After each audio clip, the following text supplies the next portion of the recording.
নমস্কার, আপনারা দেখছেন আপনার খবর আপনার খবর। এটা কোনো এখনো সেরকম স্তরে বা কোনো স্তরে পৌঁছায়নি। শুনতে পাচ্ছে? চটপট রেডি করুন।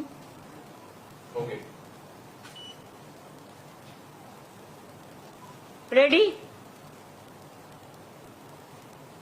শোনা যাচ্ছে? প্যান্ডামিক, আমরা সরি প্যান্ডামিক তো এন্ডামিক হয়ে গেছে, সেটা নয়। আমরা কোভিড শুনলে ভয় পাই, কিন্তু যাই হোক, কোভিড এখনো বাংলায় প্রাইভেটে কে কি করছে আমরা জানি না, তার দায়িত্ব তো আমাদের নয়, তাদের পেশেন্ট দিতে হয়। আমাদের সরকারিভাবে যে রিপোর্ট আমাদের কাছে আছে, তথ্য আছে, আমরা প্রত্যেককে ইম্পর্টেন্ট যারা জড়িত, পঞ্চায়েত থেকে শুরু করে, আরবান থেকে শুরু করে, মিউনিসিপ্যালিটি থেকে শুরু করে, ডিএমই থেকে শুরু করে, ডিএইচএস থেকে শুরু করে, বিশেষ করে এই ডিজিজের ব্যাপারে যোগীরাজ থেকে শুরু করে, আমাদের health department, MSME department, police department, সকলে, চিফ সেক্রেটারি, হোম সেক্রেটারি, আমরা সকলকে নিয়ে, কলকাতা কর্পোরেশন থেকে শুরু করে পঞ্চায়েত, রুরাল, সব ডিপার্টমেন্টকে ডেকে মিটিং করে আমরা প্রস্তুতিটা সেরে রাখলাম। ফার্দার যদি হয়, আমরা আশা করছি ওই প্যান্ডামিক আর হবে না, কারণ WHO অলরেডি বলে দিয়েছে it is not pandemic, it is endemic, এরকম কিছু একটা শুনেছি। I may not be correct, please cross check. কিন্তু আমরা যেটা মনে করি যে সতর্ক আমাদের থাকতে হবে, কোনো প্যানিকই ক্রিয়েট করা নয়।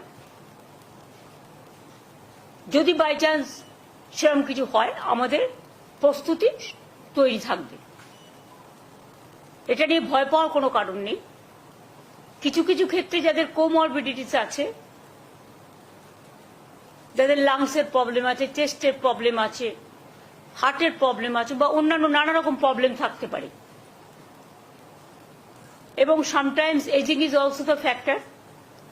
সর্দি কাশি হলেও আমরা ভাবি, সর্দি কাশি হলেও একটা বুকে কফ জমে থাকলে শ্বাসকষ্ট হয়, যার জন্য নেবুলাইজার করা হয়, করে ওটাকে ক্লিয়ার করা হয়। তারা ডাক্তার দেখান, ট্রিটমেন্ট করুন। সরকার আপনাদের সাথে সবসময় ছিল, আছে, থাকবে। চেষ্টা করুন সরকারি হাসপাতালে চিকিৎসা করার, তাহলে আপনাদের আননেসেসারিলি কোনো একটা অসুখের নামে বেশি টাকা খরচ হবে না। যার সত্যি প্রয়োজন তাকে যা যা দেওয়া দরকার সবকিছুই সরকারি হাসপাতালে আছে, এবং এখন অ্যান্টি কোভিডও ভ্যাকসিন বেরিয়ে গেছে, ভ্যাকসিন সবাই নিয়েছে। সুতরাং আমরা নিজেদের ইন্টারেস্টেই নিজেরা মিটিংটা করলাম, যাতে ফার্দার যদি কখনো সেরকম পরিস্থিতি হয়, তখন আমরা যেন প্রস্তুতিটা রেখে দিতে পারি, যাতে কোনো অসুবিধে লোকের না হয়। কিন্তু এখনই আমরা এ ব্যাপারে কোনো সিদ্ধান্ত নিচ্ছি না, তার কারণ সেই সিচুয়েশন তৈরি এখনো হয়নি। আর ভারতবর্ষে প্রায় 130 কোটি মানুষ বসবাস করেন, তার মধ্যে মাত্র হাতে গুনে 4-5 হাজারের মতো কেস সারা ভারতবর্ষ জুড়ে হয়েছে, এবং এটা হচ্ছে এক টাইপ অফ ইনফ্লুয়েঞ্জা, এবং এটা একটা সাব, কি বলছিলে, অমিক্রন ভাইরাস। এটা আমি যোগীকে বলবো একটু এক্সপ্লেন করে দিতে 2 মিনিট, সুতরাং সবাই ভয় পাবে না।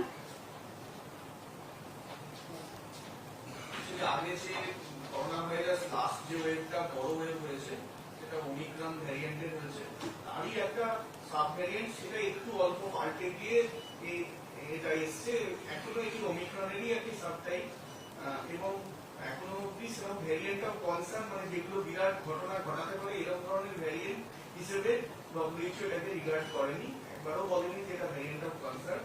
তো সাধারণ সর্দি কাশি জ্বরের মতোই এটি হবে, এবং দ্রুত ছড়িয়ে দ্রুত এই ওয়েভটা চলে যাওয়ারই আমরা এক্সপেকটেশন রাখছি। তবুও ম্যাডাম যেরকম বলছেন সেরকম ভাবে আমাদের জড়িয়ে থাকার ব্যবস্থা করতে হবে। বর্ষাকালে, শীতকালে একটুখানি সর্দি কাশি হয়, সুতরাং সেটারও মাত্রা কমে গেছে, যেটা এনারা বলছেন, মানে বিশেষজ্ঞরা। সুতরাং কোভিড নিয়ে এখনই আতঙ্কিত হওয়ার কোনো কারণ নেই, প্যানিক হওয়ারও কোনো কারণ নেই। স্বাভাবিক অবস্থায় বজায় থাকবে। তবে সতর্কতা অবলম্বন করার জন্য যার যেটুকু করার সেটা তাদের নিজেদের মধ্যেই রাখবে, এইটুকু আর কি।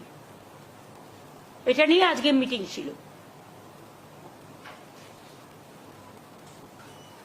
এই পর্যন্ত।